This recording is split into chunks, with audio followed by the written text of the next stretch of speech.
독일에 교수 한 분이 계셨는데 일본을 방문해서 한 대학에서 강연을 했습니다.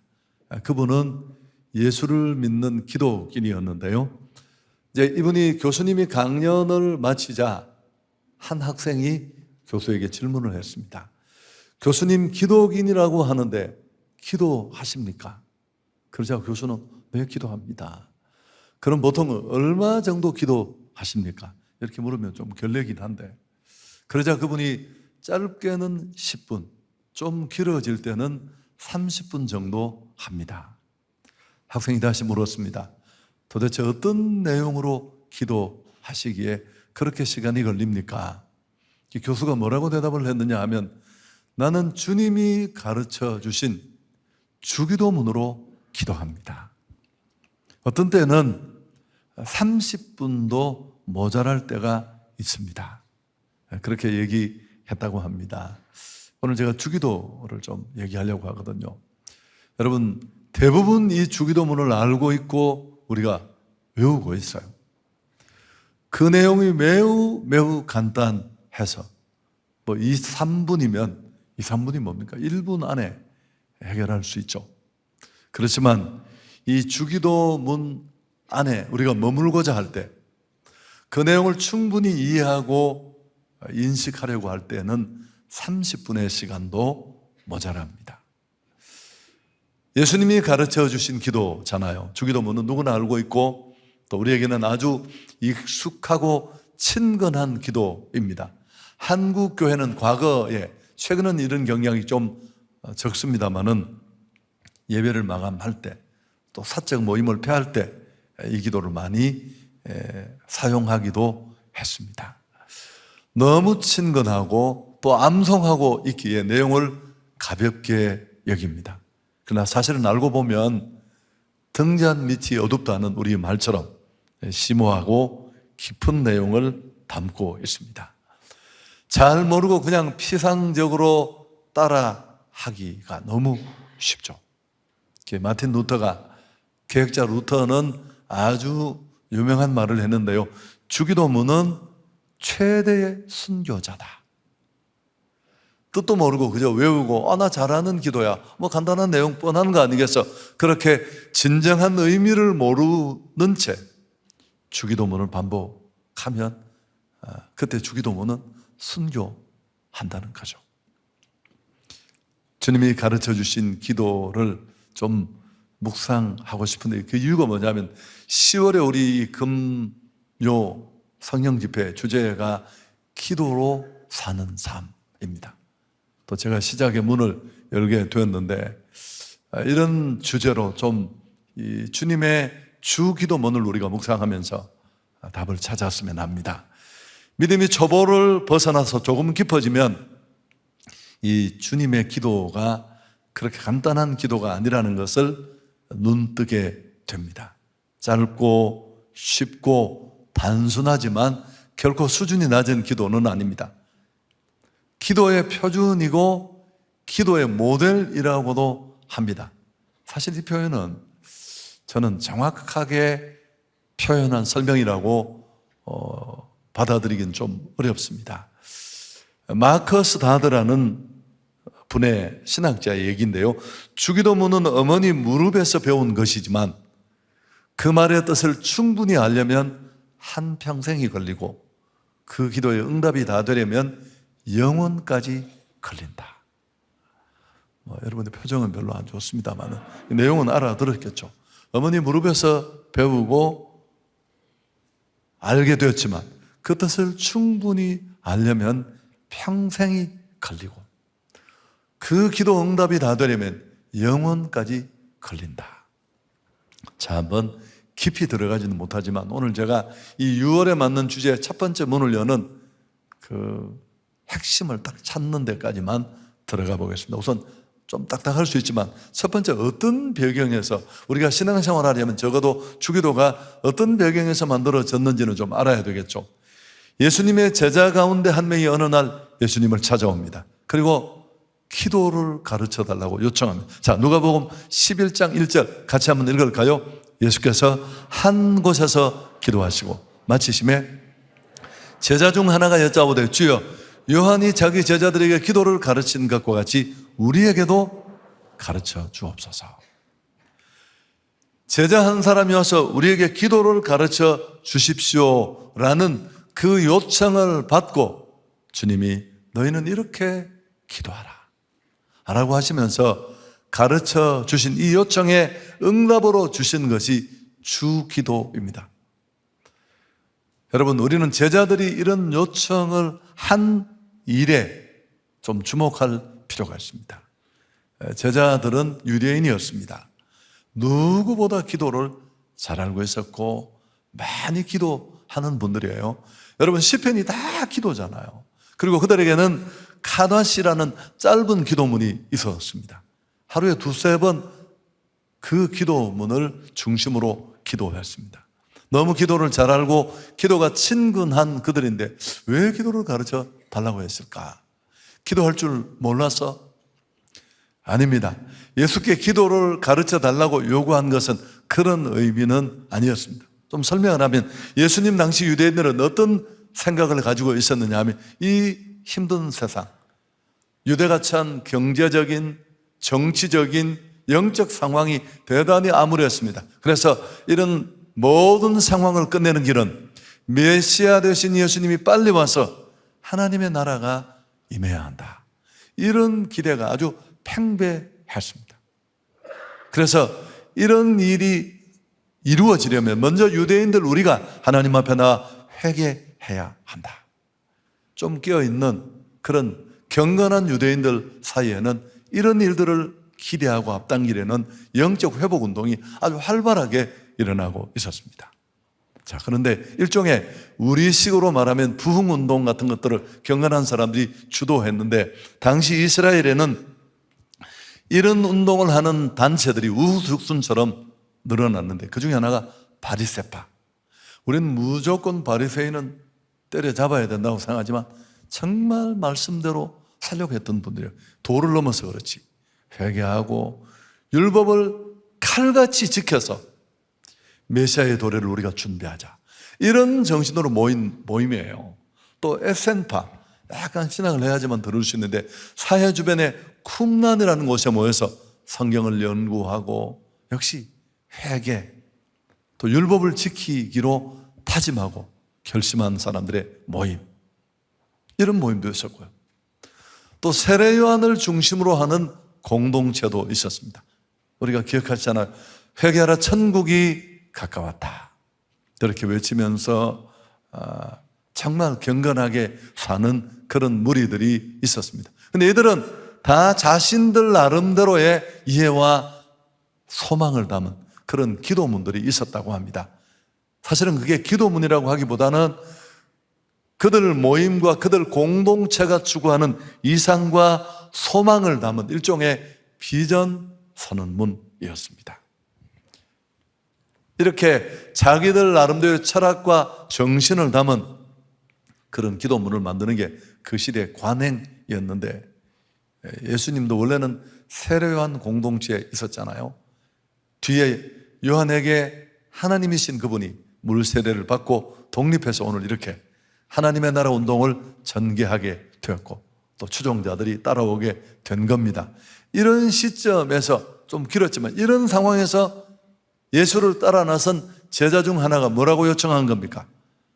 주여, 요한이 자기 제자들에게 기도를 가르친 것처럼 우리에게도 기도를 가르쳐 주옵소서. 이건 무슨 뜻일까요? 아니, 에센파도 바리새파도 심지어 세례 요한을 따르는 공동체도 다 그들 철학과 정신을 담은 그런 기도문이 있는데 우리도 그런 기도문 좀 있어야 되지 않겠습니까? 예수님을 따르는 그 공동체가 가지고 있는 신학과 비전을 담은 새로운 기도가 필요합니다. 그런 뜻입니다. 예수님이 만들어 가시려는 공동체 정체성 정립이 시급하니까 그 정체성을 정립하는 데 필요한 기도문을 만들어 달라는 요청이었습니다. 여러분, 단순히 기도를 가르쳐 달라는 차원이 아니에요. 그래서 이 주기도문을 기도의 모델이라고 하는 건 틀린 말은 아니지만 정확한 정의가 아니라는 걸 제가 이렇게 길게 설명하고 있는 겁니다. 자, 그래서 여러분, 우리는 이건 단순히 기도의 차원이 아니에요. 하나님을 따르는, 정말 예수의 가족임을 시인하는 하나님 백성의 정체성을 아주 집약적으로 담고 있습니다. 꼭 숙지해야 할 필요가 있는데, 그래서 셜리라는 사람은 주기도는 기도의 극치다, 그런 얘기도 했습니다. 교회에 주어진 가장 기본적인 기도이면서 예수의 가르침과 사역의 전체 요약이고 그렇습니다. 자, 이야기를 너무 길게 할 수는 없고요. 두 번째, 오늘 제가 하려는 핵심은 이 두 번째 얘기인데, 이 기도가 가지고 있는 위치 얘기를 하려고 이렇게 장황한 얘기를 했는데, 여러분, 주님이 가르쳐 주신 이 주기도의 문맥이나 구조를 보면 우리가 아주 중요한 교훈 하나를 발견할 수 있는데, 이 주기도문이 어디에 들어있느냐 하면 산상수훈의 한가운데 위치하고 있어요. 산상수훈이 마태복음 5장, 6장, 7장입니다. 예수께서 산 위에 오르시니 하고 강론하신 그 내용이 5장, 6장, 7장까지 담겨 있는데, 이 내용을 산상수훈이라고 하는데, 산상수훈은 기도인의 삶의 철학, 우리가 어떤 모습으로 살아야 할 것인가를 정리하고 있는, 예수님이 직접 하신 요체죠. 근데 이 산상수훈의 구조를 보면 제일 먼저 팔복이 나옵니다. 복 있는 사람은 하면서 8가지 복이 나와서 새로운 피조물 된 하나님 백성에게 선포하신 8가지 복이 줄을 이어서 마태복음 5장 1절부터 13절까지 16절까지 나와요. 그 뒤에 또 새로운 법이 선포되는데, 무슨 간음, 살인에 대한 새로운 해석이 있고, 그 다음에 6장으로 넘어가면 종교 행위에 대한 가르침이 있습니다. 금식도 나오고, 그 다음에 기도 얘기가 나오고 구제 얘기가 나오는데, 6장에 이 기도 얘기 중간에 주기도문이 들어 있습니다. 그리고 6장 뒷부분에 제1계명을 설명하고 7장에 가면 결론적인 권면이 나오고, 제가 이 복잡한 얘기를 왜 하느냐 하면, 여러분, 이 얘기를 꼭 할 수밖에 없는 게, 이 주기도문은 굉장히 의도된 치밀한 문학적 구조 속에 숨겨져 있습니다. 왜 예수님이 직접 말씀하신 우리 기독인의 삶의 실천 강령 덩어리라고 할 수 있는 산상순회, 그것도 위치적으로 가장 한중간 6장의 중심부, 금식과 기도와 구제를 다루는 그 삶의 내용 중간에 이 내용을 담아 두었을까? 이 주기도문이 위치한 구조와 포지션이, 위치가 우리에게 시사하는 바가 뭘까? 아니, 어쩌다 우연히 이렇게 되었을까? 아니면 마태는 이러한 구조를 의도한 것일까? 만일 의도했다면 이 의도를 통해, 이 구조를 통해 그가 우리에게 주려는 메시지가 뭘까? 여러분 표정을 보면 별로 관심이 없는, 나는 그런 복잡한 얘기 별로 머리 아프고, 오늘 좀 찬양하고 그냥 왔는데 그래도 어쩔 수 없습니다. 여러분, 정리하면 이렇습니다. 모세의 율법을 능가하는 완벽한 법을 우리에게 주신 예수님, 그렇잖아요. 법을 다 이루었죠. 그의 가르침을 실천하는 게, 말만 하는 게 아니라 그 율법을 뛰어넘는 삶을 우리에게 가르쳐 주신 주님의 가르침을 실천하는 사람들이 하나님의 백성이고, 예수님의 제자라고 일컬어지는 사람들의 삶의 도리입니다. 자, 그런데 이런 분명한 하나님이 말씀하신 이 산상수훈의 뜻을 실천하고 예수님의 율법을 뛰어넘는 그 수준 있는 가르침을 가능하게 만드는, 순종하게 하는, 아는 데 그치는 게 아니라 그렇게 살 수 있는 동력, 그 일을 가능토록 하는 동력이 바로 기도라는 사실입니다. 여러분, 기도야말로 성도를 성도 되게 하는 근본 도리라는 겁니다. 마태는 이런 의도를 전달하기 위해 이 같은 구조를 선택한 것입니다. 생활 속의 그리스도인, 종교인 말고 인적 속의 신앙인으로서의 삶을 정말 실천하고 싶은 진정한 신앙인, 진심 신앙인이 되려면 무릎이 받쳐지지 않고는 불가능합니다. 여러분, 그리스도인은 우리가 해봐서 알지만 결코 각오나 결심만으로 승리할 수 없습니다. 교회 다닌 커리어, 직분, 철진한 간증거리 가져와서 나 20년 전에 삼각산에 무슨 은혜를 받았고 초등학교 다닐 때 무슨 부흥회를 다녔고 그런 역사 얘기 아무리 해봐야 오늘 지금 현재 내가 직면한 상황과 문제를 뛰어넘지 못하고 우리는 침몰할 수밖에 없습니다. 왜냐하면 우리는 그렇게 살아갈 수 있는 힘이 우리에게는 없어요. 아멘. 알지만 구원의 은혜를 받은 자로서 주님이 우리에게 말씀하시는 그런 삶을 실제로 살아내기에는 우린 역부족인데 그 살아낼 수 있는 힘이 우리에게는 없는데 그 일을 가능하게 하는 게 기도라는 겁니다. 로이드 존스 이야기를 몇 번 했잖아요. 사람이 왜 기도해야 하는가? 이렇게 물으니까 로이드 존스가 뭐라고? 왜 우리는 꼭 기도해야 합니까? 그 대단한 100년에 한 번 나올까 말까 하다는 목사님이 뭐라고 말했습니까? 뻐꾸기는 왜 밤에 우는가? 독수리는 왜 창공을 솟아오르는가?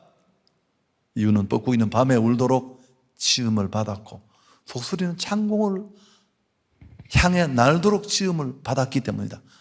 마찬가지로 지금부터 중요. 인간은 기도하도록 지음받은 존재이다. 여러분, 이런 얘기를 아무나 할 수 있는 얘기 안 해요.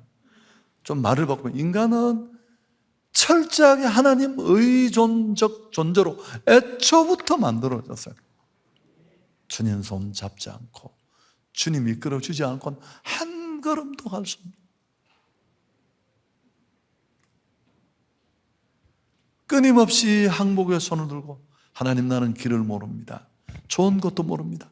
여러분, 인생이 얼마나 무서운 줄 제가 오늘 새벽에 한 얘기인데 지금 내가 앉아있는 이 자리는 누가 떠밀어서 온 자리가 아니죠. 내가 선택하고 내가 결정해서 40년, 50년, 60년 사는 동안 내가 내린 그 수없이 많은 결정들이 오늘 지금 나를 여기 이곳에 있게 한 거예요. 여러분, 결정은 그냥 결정으로 끝나는 게 아닙니다. 그 결과를 고스란히 내가 다 받아야 돼요. 결혼이든 직업이든 인생의 진로든 무엇이든 간에 무서워서 할 수 없죠. 아무것도 모르는 우리가. 기도야말로 성도를 성도되게 하는 근본 도리입니다. 마태는 이 의도를 정확하게 전달하기 위해서 이런 구조를 선택하게 된 겁니다. 여러분, 결심으로만은 결코 되지 않습니다. 우린 자신이 한계에 부딪힐 때마다 살면서 이런 일을 얼마나 자주 만나고 많이 만나요. 이제는 아무것도 할 수 없는, 어디를 돌아봐도 내가 도움을 구할 만한 아무것도 없는 이런 처참한 자리에 내몰립니다. 그때도 위를 돌아보면 하늘은 열려 있고 여전히 하나님은 우리의 간구에 귀 기울이십니다. 기도할 때 하나님이 공급하시는 힘으로 그의 백성인 우리가 기도하며 살게 되는 줄 믿습니다. 기도를 쉬지 말라고 하신 성경의 경고, 쉬지 말고 기도하라. 누가복음 18장 1절에 항상 기도하고 낭망치 말아야 한다.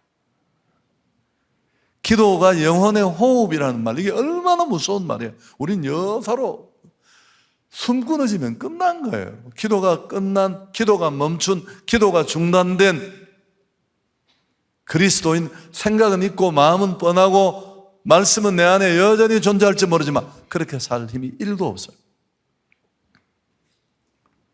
그래서 여러분, 오늘 이 주기도문이 우리에게 주는 가장 강력한 메시지는 당신 삶의 중심에 기도가 있는가 하는 것입니다.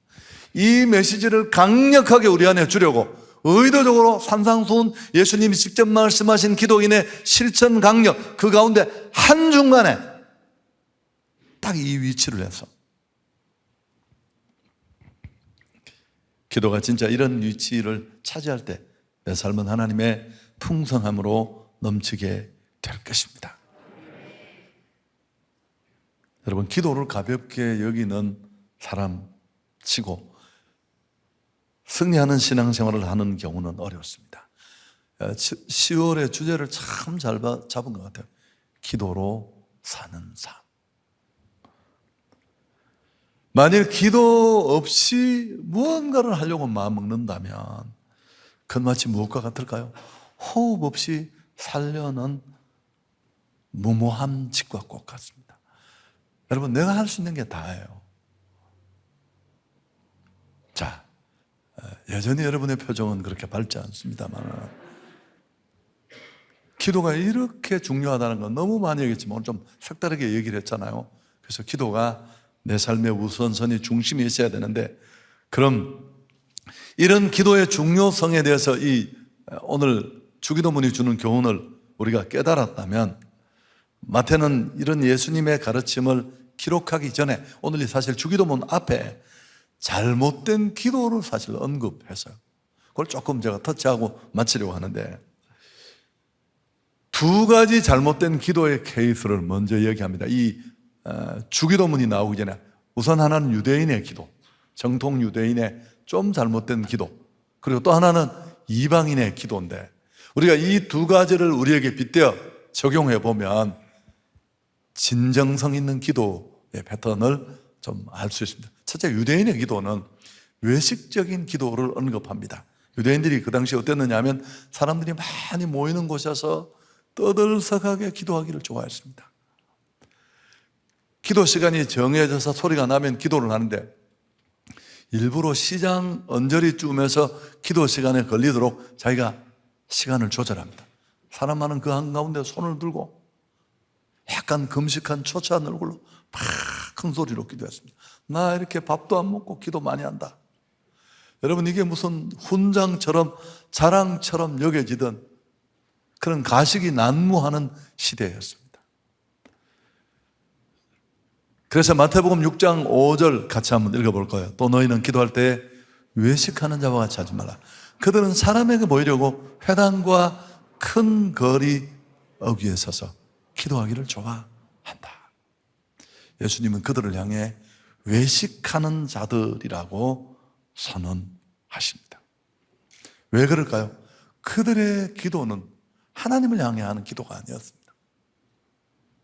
사람을 향하는 기도였습니다. 제자들에게 유대인들처럼 하지 말라고 하시면서 이렇게 기도를 가르쳤습니다. 6절에 같이 한번 읽습니다. 너는 기도할 때 내 골방에 들어가 문을 닫고 은밀한 중에 계신 내 아버지께 기도하라. 은밀한 중에 보시는 내 아버지께서 갚으시리라. 여러분, 그래서 골방이 필요한 거예요. 꼭 골방에 들어가야 된다는 뜻은 아닙니다. 또 설명하겠지만, 인간은 보이는 것을 자꾸 의식하고 거기 연연할 수밖에 없는 존재입니다. 그러다 결국 처음에는 하나님으로 시작했다가 사람을 의식하는 그런 이상한 기도로 전락할 수밖에 없습니다. 이걸 원천적으로 막는 게 이제 골방에 들어가는 겁니다. 그럴 때 우리는 하나님과의 만남이 의식되고 또 절실함이 살아나겠죠. 자, 그러면 또 오늘 이 내용과는 실제적으로 연결이 안 되지만 통성기도 그런 거 위험하겠네요. 통성기도 위험한 기도죠. 막 뜨겁게 부르짖고 또 더 간절함을 일으키고 장애물을 제거하고 집중하고 공동체가 함께 기도할 수 있는 그런 분위기를 만드는데 이 통성기도는 상당히 역할을 합니다만은, 그러나 여러분, 통성기도하는 그 순간에도 나는 하나님을 향해 나간다, 이런 마음의 중심을 우리가 놓치지 않는다면 역시 우리는 꼭 골방이 아니어도 내가 있는 그곳은 골방이 될 수 있습니다. 중심이 들여지는 기도가 무엇보다 중요합니다. 심령을 토해 놓는 이런 기도가 여러분에게 있기를 축복합니다. 키네스 케인 킹혼의 얘기를 제가 많이 했죠. 거짓 울음과 진짜 울음. 서양인들은 아이들을, 우리 한국도 지금은 많이 그래야지만 건너편 아이 방에 작은 침대에 채워두고 엄마는 자기 방에서 자요. 한국 부모들은 굉장히 불안해하지만, 그렇지만 부모는 늘 마음이 어디가 있습니까? 건너편에 방에 누워있는 그 어린 아이에게 가 있어요. 자다가 아이가 조금만 이상한 소리를 내면 엄마는 초긴장을 하고 딱 집중을 합니다. 그리고 뭘 구분할까요? 진짜 우는 건지 가짜로 우는 건지. 아이들은 흔히 막 이러다가 또 손 빨고 자고 그래요. 정말 무슨 문제가 생겨서 진지하게 기도하는지 아닌지를 엄마는 딱 들으면 아는 거예요. 그게 엄마의 노하우예요. 정말 아이에게 위기 상태가 생겼다 싶으면 엄마는 잠옷을 바람에 날리면서 아이 방으로 달려간다는 거예요. 이게 키네스 케인 킹원이라는 여자분이 한 얘기예요. 우리가 다 함께 울고 불고 합심해서 기도하더라도 하나님은 우리가 얼마나 진심의 기도를, 중심이 담긴 기도를 드리신지를 본다는 겁니다. 할렐루야. 자, 또 하나 이방인의 기도. 여러분, 이방인의 기도 관행은 중언부언입니다. 자, 7절. 또 기도할 때 이방인과 같이 중언부언하지 말라. 그들은 말을 많이 하여야 들으실 줄 생각한다. 사실 이 중언부언은 이방인을 향해 나온 잘못된 기도의 표현 속에 들어있습니다. 왜 중언부언할까요? 구약에 의하면 우상이란 한낱 나무 조각, 돌 조각에 불과합니다. 그래서 구약의 선지자들은 우상은 눈이 멀었고 귀가 멀었다. 아무리 기도해봐야 듣는 대상이 없잖아요. 관념 속에 존재할 뿐이지. 그래서 중언부언할 수밖에 없다는 거죠. 제가 우스워서 몇 번 얘기했잖아요. 어떤 시골에 목사님 한 분이 전도지를 들고 갔더니만 고목나무에다 사람들이 맨날 절을 하고 막걸리를 부어가. 그러고 있으니까 전도도 안 돼요. 그래서 목사님이 그랬더니 고목나무가 왜 이렇게 속이 다 썩었는 줄 아느냐. 자기는 그냥 나무인데 와서 맨날 막걸리 먹고 소원을 비니까 자기는 들어줄 수도 없는데 속이 다 타서 다 썩었다고. 뭐 그런 얘기를 했다고 하는데 참 상식적이지 않습니다만 인공위성 쏘는 날도 또 돼지 코에 뭐 돈 걸고 그런 걸 하더라고요. 여러분, 우리 하나님은 그래서 아무리 기도해봐도 듣지 않는다는 겁니다. 엘리야와 대결한 바알 선지자들이 그랬습니다. 아무리 소리 높여 기도해도 소용이 없었습니다. 자, 우리 하나님은 어떤 분이십니까? 자, 8절 같이 한번 읽습니다. 그러므로 그들을 본받지 말라. 구하기 전에 너희에게 있어야 할 것을 하나님 너희 아버지께서 아시느니라. 자, 설교 정리하겠습니다. 제단사의 일은 옷을 만드는 것이고 구두 수선공의 일은 구두를 수선하는 것이라면 그리스도인의 일은 기도하는 것입니다. 여러분, 기도는 우리에게 액세서리가 아니고 기도는 그 자체가 축복이고 능력입니다. 그래서 초대교회가 그렇게 기도를 강조했고 실제로 기도했고 또 바울도 많이 기도했고 편지를 쓰는 곳마다 기도 부탁을 했고 또 가장 먼저 우리 예수님이 기도를 말씀하시고 우리가 알고 있는 기도의 모든 장르는 다 주님이 하신 거예요. 새벽 기도까지 삶의 중심에 기도가 있게 하십시오. 여러분, 흉내내는 기도가 아니라 정말 진심이 담긴 기도가 여러분 생애 속에 있기를 축복합니다. 칼빈의 말처럼 기도에 실패하면 신앙생활에 실패합니다. 이 말은 진정한 신앙인에게서 기도가 무너지면 그 우선순위, 중요성이 무너지면 삶 전체가 다 무너지고 만일 신앙은 껍데기밖에 없고 교회 다니는 게 전부고 무너졌다면 그 무너진 것을 다시 회복하고 복구하는 첫걸음도 기도부터 시작해야 합니다. 가을은 기도하기에 딱 좋은 계절입니다.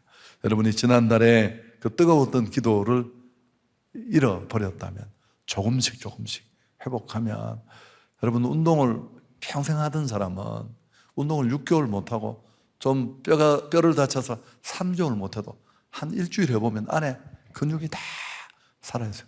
제 얘기는 아니고요. 그런 게 해보면 밑에서 다 올라와요. 그 영빨이라는 게 순식간에 사라지는 것 같지만 다시 기도 자리에 앉아서 조금씩 지난날의 그 기억을 더듬으면서 내가 어떻게 그 열악한 자리에서 누구의 도움으로 여기까지 왔는지를 알면서 그렇게 기도한다면 하나님 새로운 회복의 은혜를 주실 줄 믿습니다.